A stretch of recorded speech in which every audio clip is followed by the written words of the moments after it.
Por supuesto, aquí en Aragón, cuando se invierte el Estado en los presupuestos generales del Estado, hace inversiones importantes, luego ejecuta el 60% de lo que presupuesta, 60%. O el 70%, depende, o el 65%, me corregirá algún senador que tengo por aquí, o el portavoz en las Cortes. Es decir, cuando se presupuesta 1.000, pues ya quisiéramos, ¿verdad?, que se presupuesta 1.000, pues al final se ejecuta 600 y 400 se vuelven para Madrid. Y esas son inversiones que no se ejecutan. Y hemos establecido una fórmula que está en el estatuto de que esos remanentes se queden en Aragón. Con esos remanentes ya habríamos hecho todas las obras del Pacto del Agua. Todas las obras del Pacto del Agua. Con lo que no ha ejecutado Madrid cada año en los presupuestos generales del Estado. Y la posibilidad de firmar convenios de ejecución para las obras públicas. Os voy a decir una cosa, con la tercera parte de lo que costó la T4 de Barajas, yo suelo decir aquí, cuando hablo de esto, digo, bueno, ¿quién ha estado en la T4? Aquí no lo voy a preguntar, porque habéis estado todos en la T4. Pero con la tercera parte de lo que costó la T4 de Barajas, hacemos todas las obras del Pacto del Agua. Cuestión hidráulica que está pendiente desde principios del siglo pasado. Con la tercera parte de lo que costó la T4 de Barajas. Todo esto no sé si sirve para algo, pero esa es una realidad. Y por supuesto, resolvemos el tema de la oposición al trasvase solo con que nos den la gestión de la reserva hídrica de 6.550 hectómetros cúbicos. Pero bueno, hemos firmado un montón de acuerdos y todavía no se han cumplido. Están por escrito, firmados por el Gobierno de España, que espero que a partir de ahora se puedan cumplir, aunque uno iluso no es demasiado. Segunda idea, territorio. Lo ha dicho muy bien Arturo. Yo suelo decir una frase porque leí hace este verano un comentario de alguno que escribía en algún medio de comunicación que se metía con algunos políticos que decían que hablábamos demasiado del territorio, que había que hablar de las personas. Claro que hablamos de las personas, pero mira, yo creo que puede haber un territorio sin personas. Pero no puede haber personas sin territorio.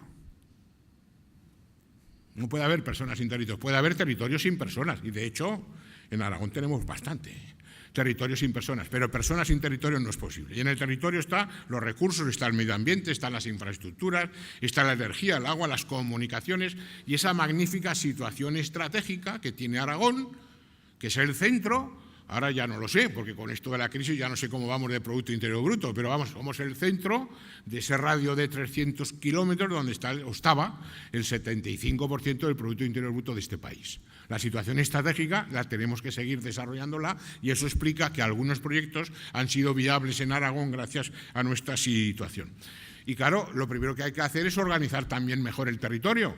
Tenemos 800 administraciones públicas en Aragón, 800, pero no es la culpa de la comarcalización, que de las 800, comarcas son solo 32, Hay 731 ayuntamientos que tienen que seguir existiendo, hay 32 comarcas, hay 3 diputaciones, hay todavía algunas mancomunidades que tienen que desaparecer y hay 800 organizaciones territoriales, 800 entidades locales para 1.300.000 habitantes, de los cuales más de la mitad viven en la ciudad de Zaragoza. Y tienen que seguir existiendo, pero hay que organizarlas mejor, hay que distribuirles mejor las responsabilidades. Los ayuntamientos de menos de 500 habitantes tienen que poder hacer unas cosas y los ayuntamientos de más de 500 tienen que hacer otras, y las de las capitales de provincia tienen que hacer otras, y las comarcas tienen que hacer otras, y las diputaciones tienen que hacer otras.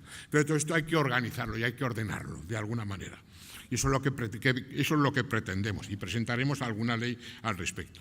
Y luego tenemos que ajustar algunas cosas, como ese caso de las diputaciones provinciales, que están todavía en el siglo XIX, 1833, que fueron cuando se crearon, y que se da la paradoja de que la Diputación Provincial de Zaragoza, con 27 diputados provinciales, 16 se eligen prácticamente en la ciudad de Zaragoza, que no reciben ningún beneficio de la Diputación Provincial de Zaragoza. De los 27, 16 se eligen en la circunscripción de la ciudad de Zaragoza. Eso no tiene sentido porque se basa en los antiguos partidos judiciales, que solo por decir que son antiguos habría que cambiarlo.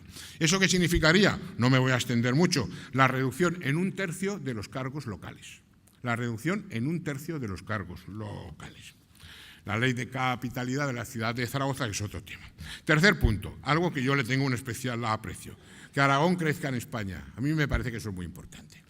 como dice un profesor de la Universidad de Zaragoza, hay que recuperar la principalidad perdida. Aragón tuvo una gran impronta y una gran importancia en la historia. Y esa principalidad que teníamos entonces, aunque seamos en el fondo unos románticos, hay que recuperarla. Y hay que prestar en consecuencia atención a la política nacional desde aquí, desde Aragón. Hay que prestarle atención a la política nacional. Yo diría, si me permitís algún argumento historicista, que espero que me entendáis, necesitamos un conde o condesa de Aranda en Madrid y un Pignatelli en Aragón. Hombre, actualizaos, pero eso es muy importante. No tenemos peso político en Madrid porque elegimos a 13 diputados y los elegimos como los elegimos. 8 de uno y 5 de otro, la próxima vez 7-6 aproximadamente, o 5-8. Para el final van a Madrid y vamos, mucho menos que los 2 canarios. Bueno, ¿para qué os voy a comparar? Bueno, ya me conformaría yo con tener 2 canarios, de aquellos, ¿qué quiero decir? 2 canarios, es decir, esa es la realidad, 13. Con 1.300.000 no da más de si esto, no tenemos más peso en Madrid. Y además hay algo muy importante, esta comunidad es una comunidad histórica y tiene lealtad histórica, es leal a España. Cuando se tiene la lealtad que tiene esta comunidad a España, yo creo que merece más que nadie. Además de los derechos históricos, es la lealtad que tenemos a este país que se llama España. Y por eso exigimos la bilateralidad con el Estado, porque van a hacer unas relaciones que establece el Estatuto bilaterales con una comunidad que es leal a España. Pero, queridos amigos, ni queremos 2 Españas ideológicas enfrentadas, ni 2 modelos de Estado. Esa es una pena, ni 2 Españas enfrentadas, ni 2 modelos de Estado. Y, queridos amigos, estaremos muy atentos en el futuro a las elecciones autonómicas del próximo mes de mayo y a las elecciones generales de marzo del año 2012, porque ya parece que van a ser en marzo más o menos del año 2012. Estaremos muy atentos a esos 2 escenarios. No vamos a perder de vista ninguno de esos 2 escenarios, porque queremos que a Aragón se le escuche en Madrid y queremos que Aragón se nos oiga y nos tenéis que echar una mano en ese aspecto. Cuando viajáis, me ha alegrado mucho porque había por aquí empresarios de Aragonés que me han dicho, habéis conseguido que vengamos empresarios de Madrid a Aragón. Pues hombre, pues eso es lo que queremos. Y ahora lo que queremos es que cuando estéis allí, que evidentemente vendáis bien el producto.